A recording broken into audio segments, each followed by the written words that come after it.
Welcome to Kenton's videos. Enjoy the video. You start by confirming prerequisites so the setup won't fail. You check Mac OS version, free disk space, and RAM. Once done, install Homebrew to manage packages reliably. Next, install Python 3. 10 or newer with Brew, this gives consistent behavior. Then create a virtual environment named Image Playground Env. Activate it so dependencies stay isolated. Do this now to avoid permission issues later, because system Python and global packages often introduce conflicts and unexpected errors. Once your virtual environment is active, install the Image Playground package or dependencies from requirements. TXT. This ensures all modules match the project. You then configure credentials, either write them into /. Image Playground /config.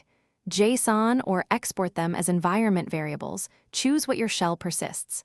After that, run the initial setup command, Image Playground init. Follow prompts to select models and GPU/CPU preference.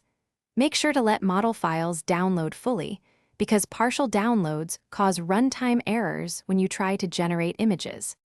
You finish by starting the service.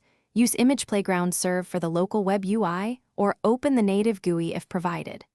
Then test with a short prompt to verify model behavior and speed. Check logs in /.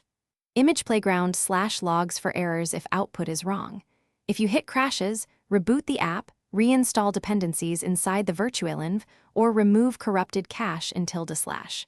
Cache/Image Playground. One key troubleshooting tip. If GPU drivers cause hangs, switch to CPU mode temporarily to isolate the issue. Thanks for watching. Consider subscribing if we helped you.